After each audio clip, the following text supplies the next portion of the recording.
Hello दोस्तों। कभी एक छोटे से पहाड़ी गांव में 7 भाई और उनकी इकलौती बहन रहती थी।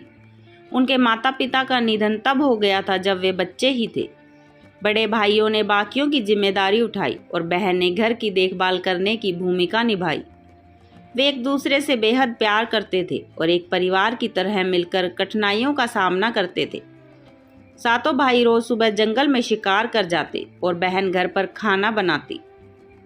एक दिन बहन सब्जी काट रही थी। अचानक चाकू से उसकी उंगली कट गई और खून बहने लगा। उसने खून को रोकने की कोशिश की, लेकिन वह बहते हुए उसी हरी सब्जी में मिल गया। उसने घबराकर सोचा कि अगर भाइयों को पता चला तो चिंता करेंगे, इसलिए उसने बात छिपा ली और खाना बना दिया। शाम को जब भाई शिकार से लौटे और भोजन किया तो उन्हें सब्जी का स्वाद असाधारण रूप से लजीज लगा। वे बहन की खूब तारीफ करने लगे और बोले कि उन्होंने ऐसा स्वादिष्ट भोजन पहले कभी नहीं खाया। अगले दिन वे जंगल में शिकार के दौरान उसी भोजन की चर्चा करते रहे। रात को जब वे घर लौटे तो उनसे रहा नहीं गया और उन्होंने बहन से पूछ लिया कि उसने भोजन में ऐसा क्या डाला था जिससे स्वाद इतना बेहतरीन हो गया। जब बड़े भाई ने बहन से उस असाधारण रूप से स्वादिष्ट भोजन के बारे में पूछा तो पहले वह टालती रही, लेकिन फिर उसने झिझकते हुए बताया कि सब्जी काटते समय उसकी उंगली चाकू से कट गई थी और उसका खून सब्जी में मिल गया था। यह सुनते ही बड़े भाई के मन में एक भयानक विचार आया। वह तुरंत अपने बाकी 6 भाइयों के पास गया और बोला, अगर इसकी कुछ बूंदें ही खाने में इतना स्वादिष्ट बना सकती है तो सोचो इसका मांस कितना लजीज होगा।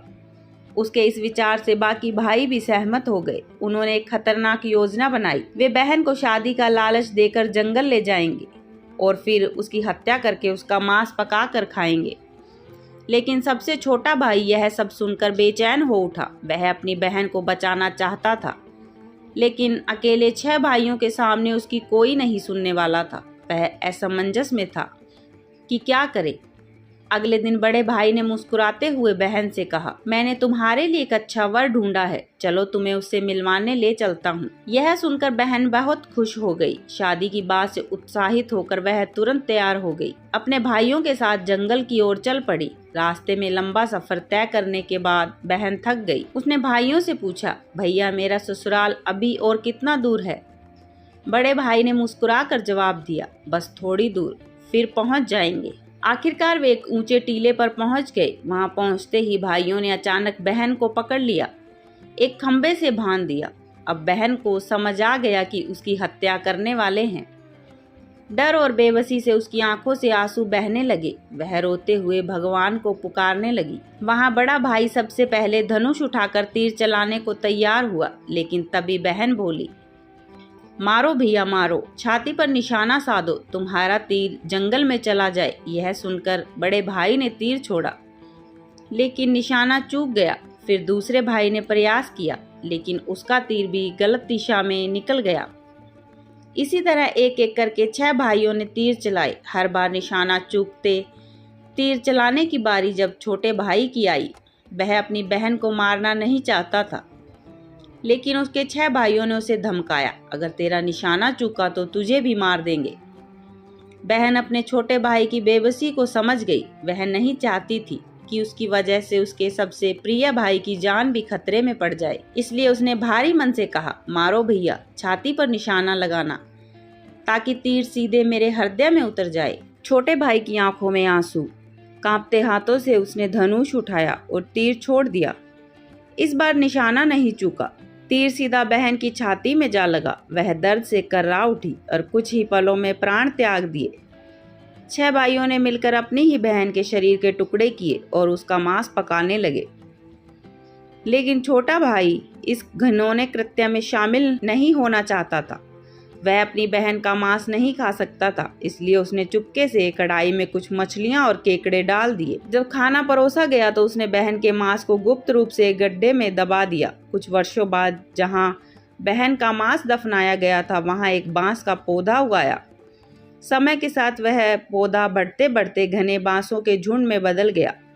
कई साल बीत गए। एक दिन एक महात्मा उस रास्ते से गुजरे। उनकी नज़र उस बांस के झुरमुट पर पड़ी और उन्होंने महसूस किया कि यह कोई साधारण बांस नहीं था। इसमें एक अनोखी दिव्य ऊर्जा महसूस हो रही थी जो बाकी बांसों से अलग थी। महात्मा ने सोचा, क्यों ना इस बांस से एक बांसुरी बना ली जाए, मैं इसे बजाकर गांव-गांव जाकर भिक्षा मांग सकूंगा। यह सोचकर उन्होंने बांस की एक टहनी काटी और उससे एक सुंदर बांसुरी बना ली। फिर भिक्षा मांगने के लिए गांव की ओर निकल पड़े। नसीब का खेल देखिए, महात्मा उसी गांव में पहुंच गए जहां सातों भाई रहते थे। इस समय तक 6 भाइयों की शादी हो चुकी थी, जबकि 7वां भाई कुंवारा था। जब वे सबसे बड़े भाई के घर दरवाजे पर पहुंचे तो बांसुरी बजाते हुए भिक्षा मांगने लगे। जैसे ही बांसुरी बजी, उसमें एक अजीबोगरीब आवाज निकलने लगी, सबसे बड़ा गुनाहगार, इसी ने बहन का किया शिकार। बड़े भाई के घर मत बजाओ। इसने प्रेम ममता सब ठुकराया। यह सुनते ही बड़े भाई के रोंगटे खड़े हो गए।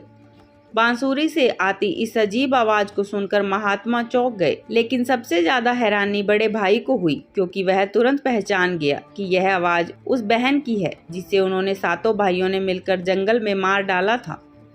बड़े भाई को डर था कि कहीं उसकी सच्चाई सबके सामने उजागर न हो जाए। उसने महात्मा से कहा, आप आगे बढ़ जाइए, यहाँ भिक्षा मांगना व्यर्थ है। इसके बाद जब महात्मा दूसरे भाइयों के घर भिक्षा मांगने गए, बांसुरी से वही सच्चाई भरी आवाज निकलती जो उनके मन में डर भर देती। भाइयों को डर सताने लगा, उनकी घिनौनी करतूत कहीं सबके सामने न आ जाए। इस भय से उन्होंने महात्मा को गांव से भगा दिया। लेकिन जब महात्मा सबसे छोटे भाई के घर पहुंचे और बांसुरी बजाई तो उसमें से मधुर स्वर गूंज उठा, बजाओ रे बांसुरी। सबसे छोटे भाई के घर जिसने मन की बात छुपाई, युगों से रखा सहज एक इस मधुर धुन को सुनते ही छोटा भाई भावुक हो उठा। उसके दिल में एक अजीब सी हलचल हुई, मानो कोई भूली बिसरी यादें जाग उठी हो। उसने महात्मा से निवेदन किया, महात्मा जी, कृपया यह बांसुरी मुझे दे दीजिए। मुझे लगता है कि इसमें मेरी कोई पुरानी यादें समाई है। महात्मा ने उसकी भावनाओं को समझते हुए बांसुरी उसे सौंप दी। छोटा भाई बांसुरी को घर ले आया और एक साफ स्थान पर रखकर दीप जलाकर उसकी पूजा की। वह उस बांसुरी को श्रद्धा से देखने लगा, मानो वह अपने खोए हुए अतीत को उसमें तलाश रहा हो।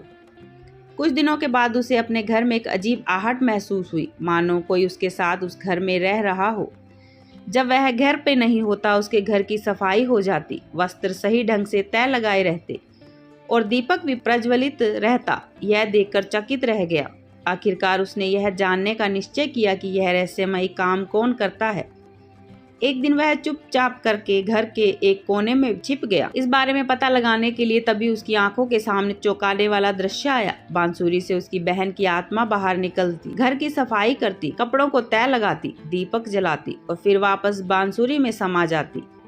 यह देखकर छोटा भाई स्तब्ध रह गया। अगले दिन उसने अपनी बड़ी भाभी से इस रहस्य को साझा किया। बड़े भाई ने अपनी भाभी को बताया, भाभी, जब घर पर नहीं होता तो बांसुरी से मेरी बहन की आत्मा निकलती है।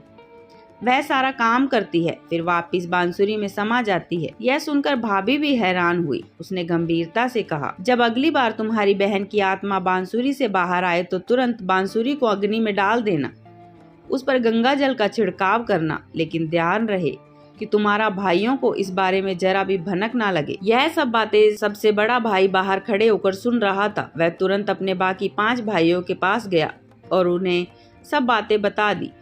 सभी भाई डर गए। जो नीच हरकत उन्होंने की वर्षों पहले की थी, वहीं कहीं सभी गांव वालों के सामने ना आ जाए। सभी ने मिलकर एक षड्यंत्र रचा। चालाकी से जब छोटा भाई बांसुरी को जलाने के लिए जंगल में लकड़ी लेने जा रहा था, तभी उसे वहां कैद कर दिया।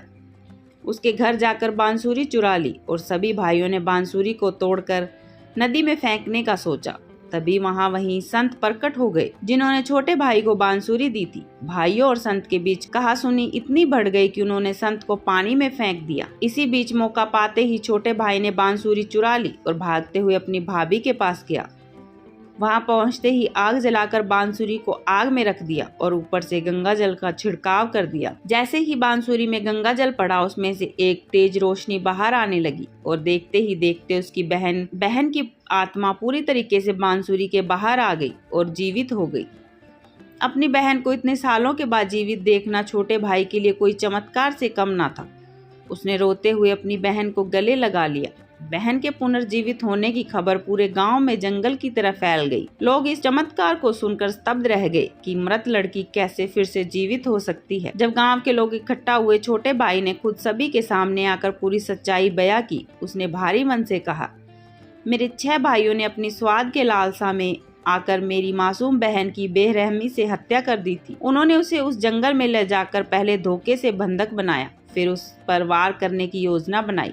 जैसे ही छोटे भाई ने गांव वालों को पूरी सच्चाई बताई, उनके रोंगटे खड़े हो गए। उनके दिलों में आक्रोश की ज्वाला फूट पड़ी। उन्होंने कहा, ऐसे लोगों को जीने का कोई अधिकार नहीं जिन्होंने अपनी बहन के साथ ऐसा अत्याचार किया। जब 6 भाई मौज मस्ती कर अपने घर वापस लौट रहे थे, तब उन्होंने गांव का वातावरण कुछ बदला हुआ लगा। सभी लोग उन्हें घृणा और आक्रोश भरी नजरों से देख रहे थे।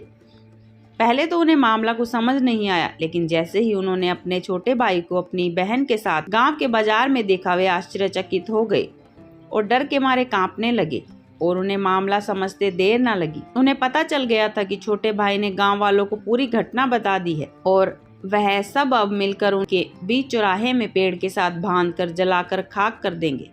सभी भाइयों ने सोचा कि वह जंगल की ओर भागकर अपनी जान बचाएंगे और बचा हुआ जीवन जंगल में ही बिताएंगे। इतना सोचकर ही वो सामान बांधने लगे, लेकिन उनके घर के बाहर खड़ा एक गांव वाला सब देख रहा था। वह जल्दी से बाकी लोगों के पास गया और सब कुछ बता दिया। सभी लोग मशाल, लाठी, रस्सी आदि लेकर भाइयों के घर गए और उनके घर को घेर कर सभी भाइयों को बंदी बनाकर घसीटते हुए गांव के चौक में ले आए और पेड़ से बांध दिया। और उन्होंने सोचा कि इन सब को जलाकर खाक कर दिया जाए, परंतु उसी जगह छोटा भाई, उसकी बहन आ पहुंचे और गांव वालों को ऐसा करने से मना कर दिया। उन्होंने कहा, ऐसा करने से इनमें और हम सब में क्या फर्क रह जाएगा।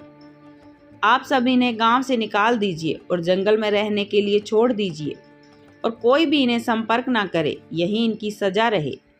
इतना कहने पर गांव वालों ने 6 भाइयों को जंगल में छोड़ दिया। 6 भाई जंगल में रात दिन भटकते घूमते रहते। घूमते घूमते एक दिन वह उसी बांस के पेड़ के पास पहुंचे जहां उनकी बहन का मांस दफनाया गया था। वह उसी पेड़ के पास रहने लगे। उन्होंने उसी बांस के पेड़ से रहने के लिए तंबू बनाया। जब भी बारिश होती, उस बांस में पानी इकट्ठा हो जाता, 6 भाइयों के काम आता। कुछ समय बाद सभी भाई एक एक कर लाइलाज बीमारी का शिकार हुए और चल बसे। इधर छोटे भाई अपनी बहन के लिए अत्यंत खुश था, क्योंकि इतने वर्ष बाद अपनी बहन को जीवित देखना उसके लिए कोई चमत्कार से कम न था। उसने एक नए जीवन की शुरुआत की और अपनी बहन के साथ एक सुखी जीवन व्यतीत करने लगा और अपने बीते हुए कल को दोनों ने भुला दिया। दोस्तों, कहानी अच्छी लगी हो तो वीडियो को लाइक करें, कमेंट करें और चैनल को सब्सक्राइब जरूर करें। धन्यवाद।